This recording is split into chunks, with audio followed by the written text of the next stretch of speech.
Hi everyone, so we're here now in Sanctuary of Truth in Thailand. It's in Pattaya, guys, so that's the view outside of the temple. It's really nice view, and also the weather is really warm, just like in the Philippines. See the details, guys. It's really into like really details. Ayan siya.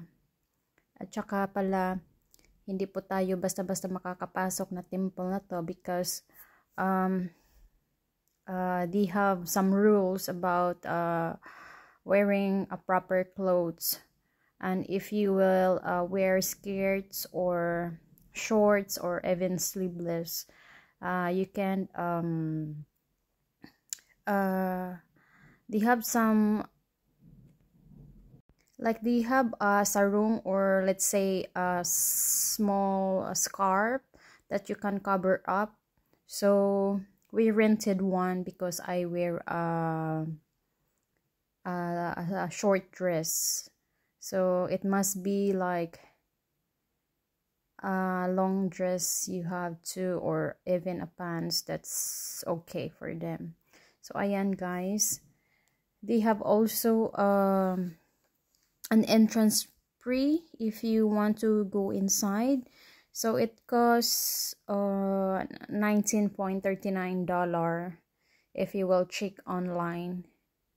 So ayan, at that time there's a lot of tourists, usually some Chinese and Koreans. Ayan siya, napakaganda talaga sa loob guys, ma-amaze ka. Pero nung pumunta kami dyan, marami kasing parang nag-renovate. Kaya ayan, some spots we are not allowed to see. Ayan siya. Tingnan nyo na lang guys. Maganda ang view natin dyan. So malapit pala siya sa beach guys. Ayan, at saka sa labas naman, marami silang mga small stores that you can eat. Ayan, yung mga restaurants and some drinks. Kasi paglabas mo talaga, grabe napakainit. Pero worth it naman yung pag-visit.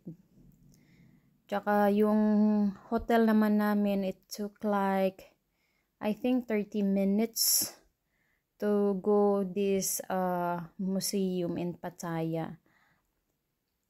Ayan siya. Ang ganda-ganda guys. Ayan yung mga renovation nila.